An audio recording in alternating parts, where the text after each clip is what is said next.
Ikiwa leo ni Jumanne ya Aprili 21, kiongozi wa kanisa Katoliki duniani Papa Leo atasafiri kuelekea Guinea ya Ikweta, ikiwa ni kituo cha mwisho cha ziara yake ya siku 10 barani Afrika, iliyomfikisha pia katika mataifa ya Angola, Cameroon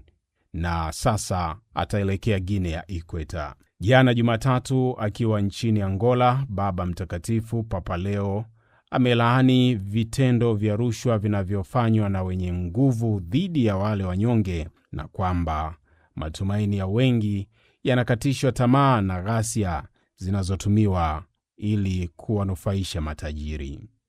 Akiongea katika ibada hiyo iliyofanyika mji wa Saurimo, Papa Leo ametoa wito wa usambazaji wa haki wa rasilimali za Afrika, akisema kuwa ukosefu wa haki unaharibu mioyo, huku mali za wengi zikimilikiwa na watu wachache. Awali Papa Leo amekemea vitendo vya rushwa na kuzitaka mamlaka za Angola kumaliza ubaguzi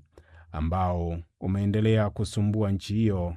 tangu kumalizika kwa vita vya wenyewe kwa wenyewe mnamo mwaka 2002, kauli ambayo ameitoa wakati alipoongoza ibada ya misa iliyohudhuriwa na waumini zaidi ya 100,000 kwenye mji wa Kilaba. Baada ya kumaliza ziara yake katika nchi ya Angola, kiongozi huyo wa kanisa Katoliki duniani leo hii Jumanne atasafiri kuelekea nchini Guinea ya Ikweta, ikiwa ni kituo chake cha mwisho cha ziara yake barani Afrika. Hii ni Bozo Media,